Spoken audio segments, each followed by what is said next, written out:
Hi everyone, welcome to SoftLogic Solutions, where we rescue orphan software and provide training to help you make the most of the R&D tax incentive. Sometimes you need a helping hand that will get you through an issue or a project or a jam you are in. I'm just the person to help you out of those sticky situations and overcome those hurdles. I'm here with Craig Nenke from Nenke Consulting. Welcome, Craig. Hi, George. Thanks for having me. So, Craig, COVID has meant that many people have had to work from home quite suddenly. It was a big change for many organisations. Now, many companies are adopting a hybrid approach to work with some staff at home and some at the office. What are the key advantages and disadvantages of this approach?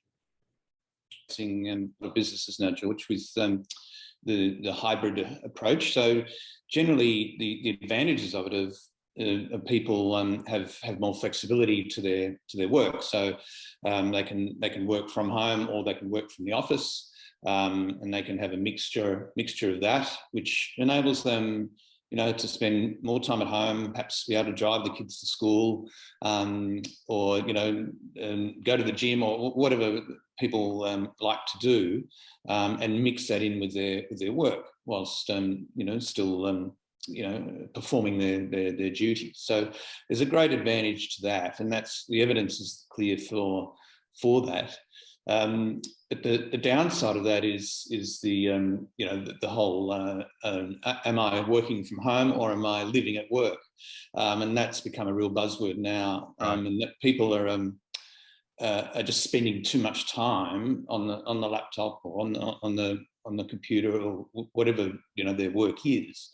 And then they just sort of never really let go, and they're on sort of late at night, early in the morning, and so there's a real tension there in a lot of organisations for people to be able to sort of switch off and let go, and not sort of think they have to do work at 10 o'clock at night because someone sent them an email or whatever. So there's some real advantages there, and some burnout issues that can arise. So you've got to be very careful to sort of weave that path.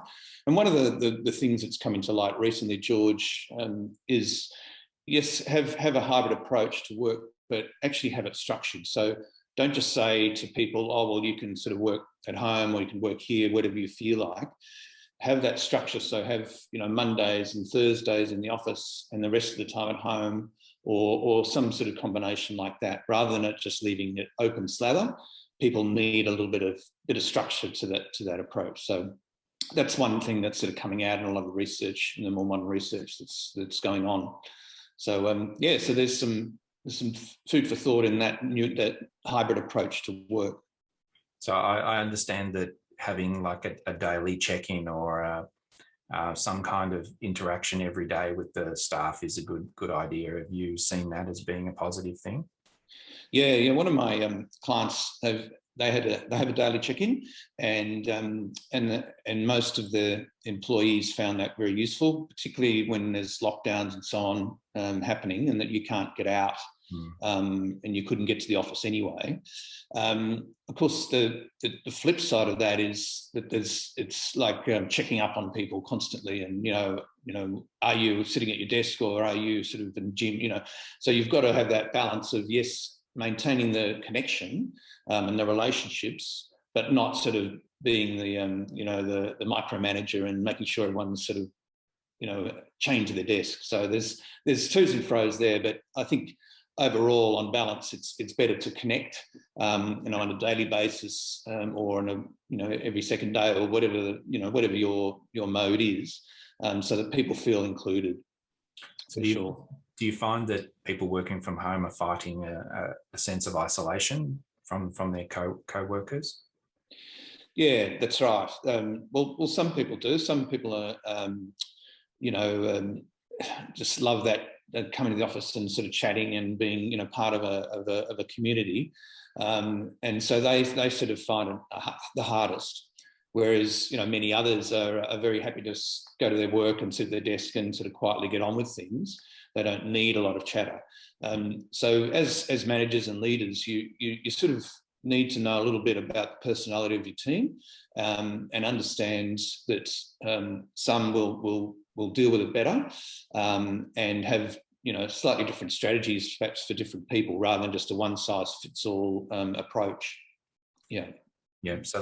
So achieving the work-life balance, having a mechanism or a structure to it, having a means of not having to call people every 5 minutes by having a daily check-in or every second day check-in.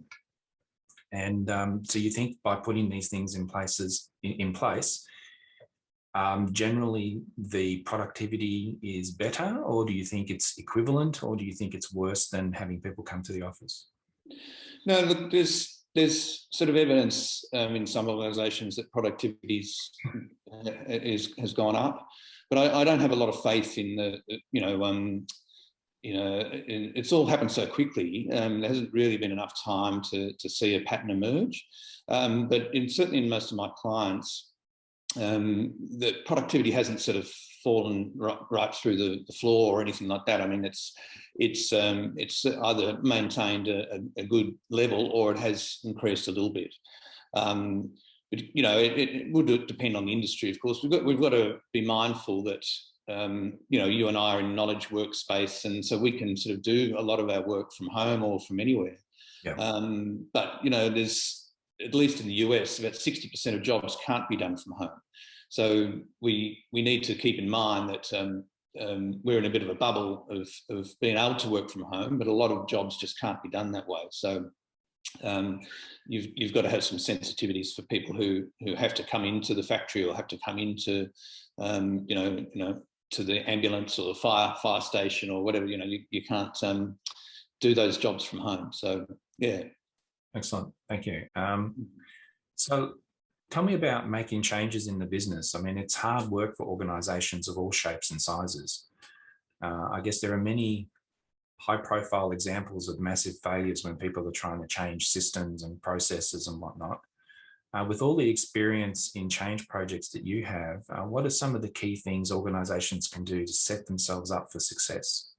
Yeah, that's good. And the key word is failure. I mean, many people get besotted with failure, and so the two terms there, success and failure. What constitutes success and what constitutes failure? That's something to think about from the start, because in any sort of change, you're bound to fail at some point. You're bound to take longer, or it's bound to cost more, or need more resources than what you thought. So if you regard those things as failure, it's a pretty tough gig. So first of all, you've got to think about well, what is a success and what is a failure, and perhaps that's not the best way to start with it. What most organisations do, and this is fairly common across corporates and small business, is when a change is looming or is being planned, it's often overestimated the benefits that you're going to get, and you underestimate the costs. And so you've really got to spend some time in the planning phase. And this is where people like me can help, in that you might think you can do something in 3 months or 6 months for a fairly minimal cost, but have you thought through all the impacts that's going to have? And I'm a big believer that you change something in one part of the organisation, it has impacts in others. So that whole systems thinking approach. So you might say, well, it's a simple CRM system or something like that. Yeah, we can sort of get that up and running within weeks.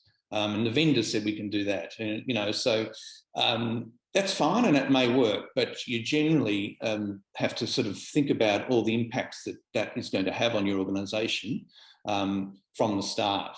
Another key issue is resourcing. So again, many smaller businesses and mid-sized businesses will want to make a change and then put it on their staff whilst they're doing their operational work. So, so it might be a finance system. So the accountants and finance people sort of have to do their normal job plus try and deal with this change. So another key issue that businesses need to think about is resourcing. and making sure that it's that there's might be 50% project work, 50% operational work, and how is that going to impact the organisation? The other, I guess, key point there is when you want to make a change, you have to appeal to your staff who are going to be impacted by the change and understand what is in it for them, right? So many organisations, they appeal to saying, well, we're going to reduce costs by 5%. Well, this is going to be, this is going to increase our profit, or this is going to, change the way the organisation works. Well, that doesn't appeal to sort of general staff and, the person on the ground. What you've got to do is try and make it appeal to them, or, the whole what's in it for me. And what are the benefits to themselves and what are the benefits to their team? And people will react a lot better to communications that is not just at that high level of organisation, but how it's going to benefit each individual and each team in the organisation. So there's some of the things that can really help with change, whatever it is. It might be a new machinery in the plant, or it might be a new computer system, or it might be just a new process, an organisation redesign. So I think there's some key things that can help. Excellent. So I guess what you're saying, if I can paraphrase, is get some help with someone that has experience with these kinds of change processes and what's involved, and do the planning up front. Have some more planning beyond the obvious technical change or system installation and whatnot. Well, what are the ramifications within the business? And think about how you're going to bring the staff along for the journey. Because if they're not going to adopt it, then the change won't have the benefits that you're aiming to get. Yeah, that's right. You've really got to work on bringing your people with you, and that's key to any sort of change, any sort of project, is making sure you're doing that whole change management piece of thinking about how it's impacting your staff and how you're communicating with your staff. And there's an old saying, change management's really about two things: what's in it for me, or the WIFM, and the whale, what am I losing? And so what's in it for me, what am I losing? And what am I losing is more powerful than what am I going to gain? So that's a key piece of advice that I give to everyone in my client base, is think about what WIFM and whale, and then if you understand that and can deal with that, then you're well on the path to a more successful change. So Craig, thanks for your time today. How can people contact you to learn more? Yeah, my website's got contact forms. You can call me at any time on my mobile, 0438 524 506. I can provide email addresses and so on. I'm very happy to help. The first consultation is always free. Happy to talk to any business on these sort of issues that we've talked about today, or others. But really open to talking to business owners and leaders to sort of see if we can mutually help each other. Yep. And what was the web address? So it's www.nenkeconsulting.com. Fantastic. Thank you very much, Craig, and a very enjoyable session. Thank you. Thanks, George. Thanks for hosting me.